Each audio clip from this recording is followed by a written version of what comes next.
Hi and welcome to Debunk File. My name is Sep and today we're going to be talking about who inspired Count Dracula. Now before this video starts, this is a new series we are starting where we look into who inspired film's most notorious killers and monsters. We hope you enjoy.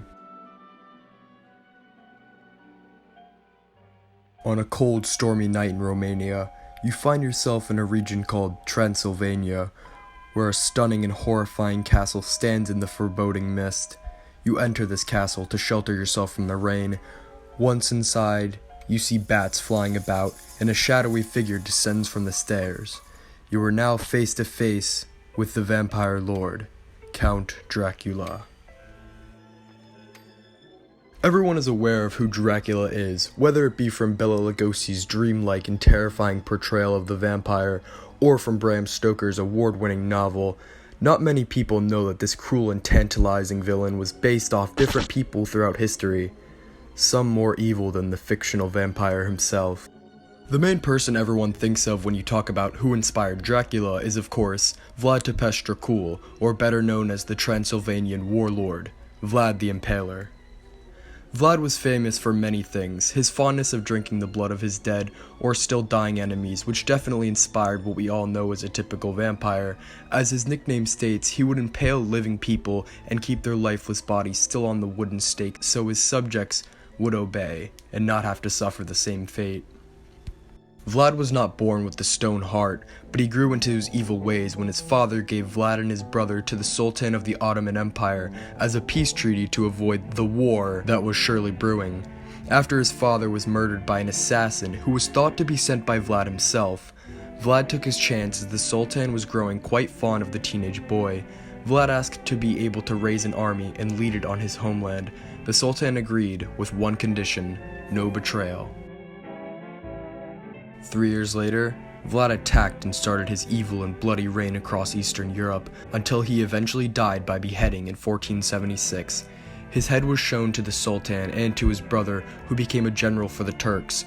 Vlad's life was over, but his influence in almost everything would never end.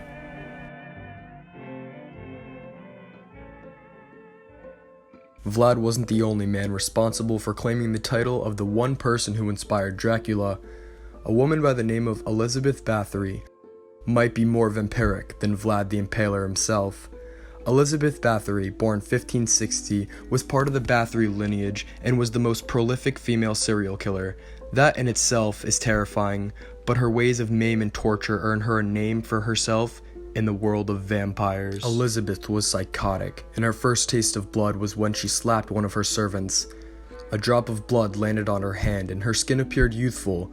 This moment would start an obsession with blood and becoming immortal. Elizabeth would allegedly take baths filled with virgin's blood so she could stay young forever, and since she was nobility, her crimes went unnoticed until they started getting way more out of hand than before, when she started killing lower members of the nobility and not just the peasants.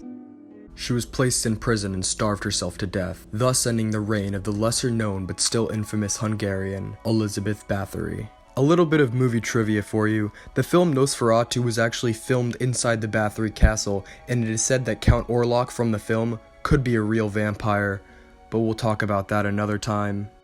The third and final inspiration for our amulet-wearing Count was Abertach, Irish folklore that was said to be direct inspiration for the novel Dracula by Bram Stoker. Stoker was very aware of the legend of Abertach, as he grew up and heard the stories as the legend goes.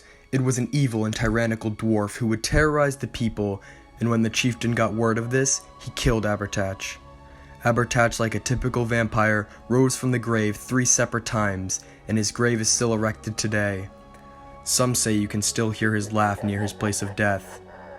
The story of Abertach is short, but you can see the influence Bram got for his novel.